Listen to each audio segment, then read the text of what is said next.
You know, kamusta mga kalapatid, mga kapatid, mga kaburo ko to. So ngayon is, ano ba ngayon? 9, January 9. So, meron tayo mga napisadong December 15. So, mga December 16, 17, mga ganyan. So meron tayo rito mga almost 30 days na. Tama ba? Yeah, mga ganun, almost 30 days. So iiwalay ko na sila sa mga magulang. Ito sila. So ganito yung mga pakpak. Yan, ganyan. Mga gantong ibon ay sinusubuan pa to. Pero based sa kanilang mga katawan, pwede na. Yan, para mapahinga ko yung mga, ayun o. Tsaka nakita ko sila tumutuka. So ibig sabihin, kaya na nilang suportahan yung kanilang mga sarili.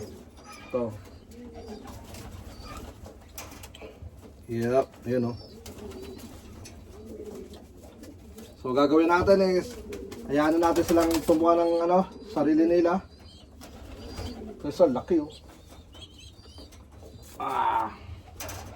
Yun o. Ito laki. Alright, so isa sa mga gustong pakpak. Ganyan. Maiksi yung secondary. So isa sa mga good sign. Pero meron akong possible na i-reject. Ito. Come on.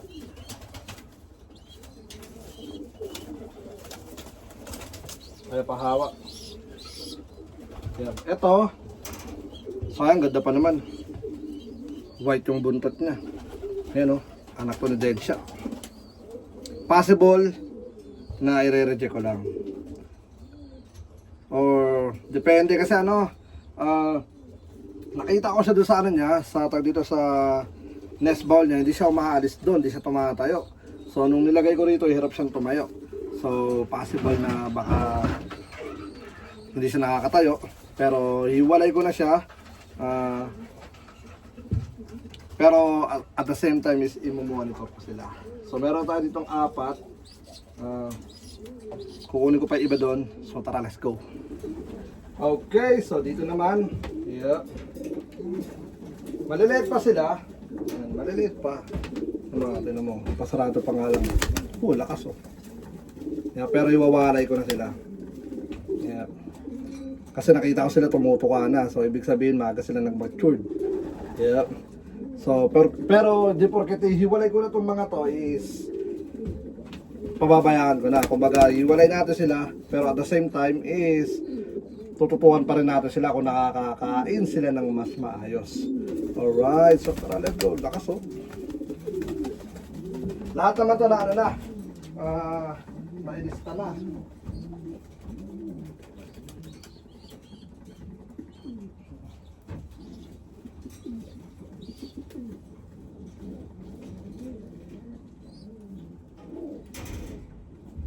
Tapos, yung mga cock is ipapahinga natin ng 4-2 days.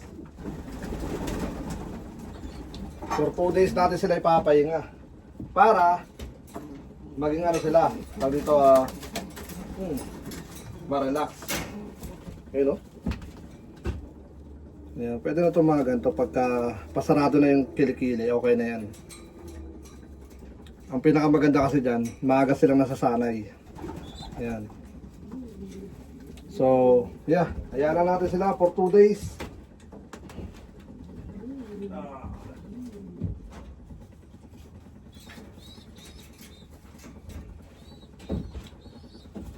Ito yung cup. Ganito, tingnan nyo, halos hindi nagbago yung katawan. Yan. So, hiwalay ko na sila for 2 days. Kabisado ko na may mga pinagpares natin, tsaka may mga record tayo. Kaya, may babalik ko sila sa right pares nila.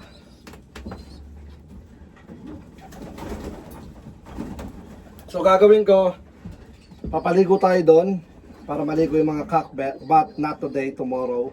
Tapos the next day yung mga hen naman para ma-relax sila bago natin sila ipagpares ulit. Ayan. Pero dito, let me see. Grabe oh. Ang lalaki oh. Diba? Hindi ito pagkaparehas eh. Pero solid. Yep.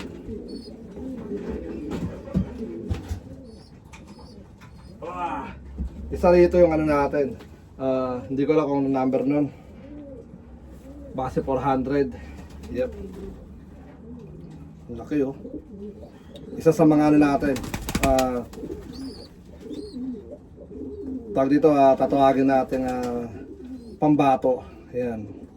Alright, so yeah.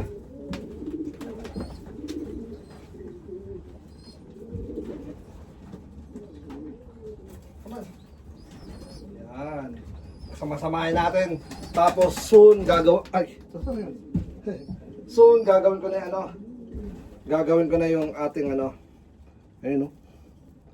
Soon gagawin ko na yung ating paglalagay ng mga YBs. Yeah. Ito maganda. Ayan. Ganda na pagka blue bar. Kinis ka agad.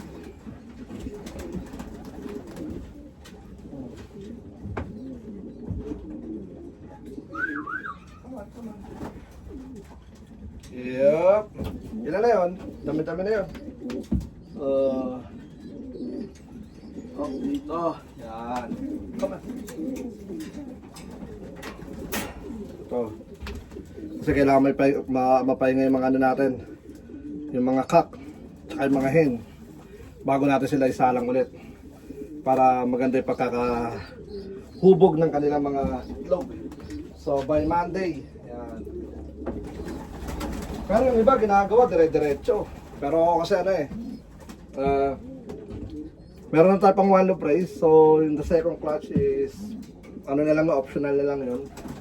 Tapos yung third clutch.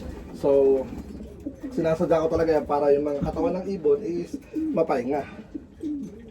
Yan kasi ano tag dito, masyado ng stress yung mga yan kakasubo. Come on.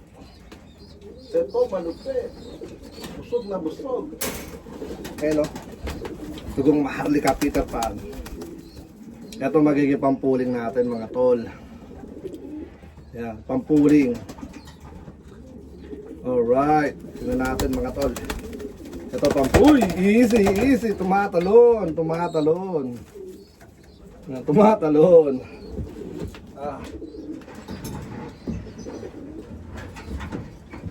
Alright.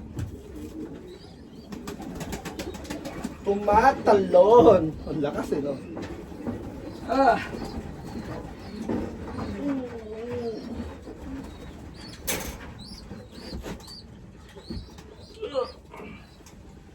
Yun ang lakas Dugong Maharlika. Diba? Dami natin mga malalakas sa ibon ngayon.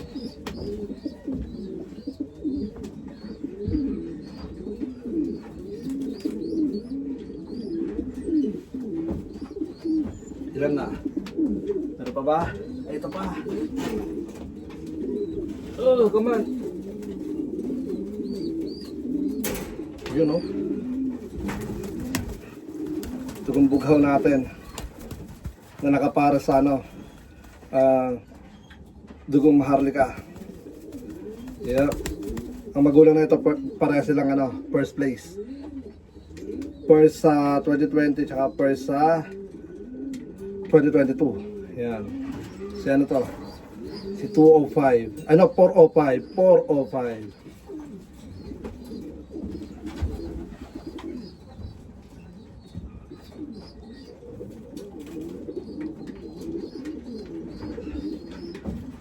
Okay. Ito na isa. Yung pinakadugong bugaw. Come on.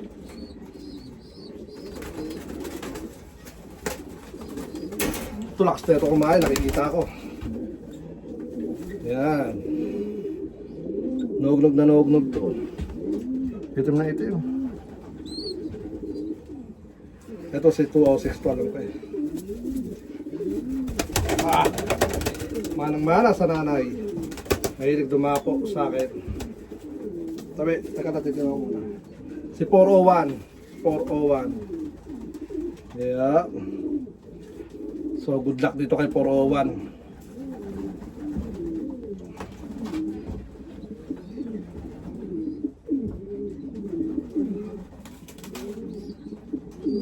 Alright, so yun na yata lahat ng mga young bird natin. Meron dito mga bagong pisa. Maliliit pa. ay yung mga kak. Papahinga ko kasi yung mga kak para ano, makapag-relax. Ayan. Makapag-relax yung mga kak natin bago natin sila isalang ulit sa pang second clutch. Ayan, pang second clutch. Ito. Come on. Ayan. Aga natin sila winalay. Ganda oh. Pero siyempre, hindi porket winalay ko sila is hindi ko na sila tututukan. Mga young bird natin is tutok ngayon mga tol. Nakatutok tayo ngayon sa mga yan. So, kailangan mapalakas natin sila. Dahil itong 2026 ay taon natin. Alright, so yeah. Yun na nga mga tol. Siguro hanggang dito na lang at maraming salamat sa lahat ng mga patuloy na sumusuporta. Let's go, peace out!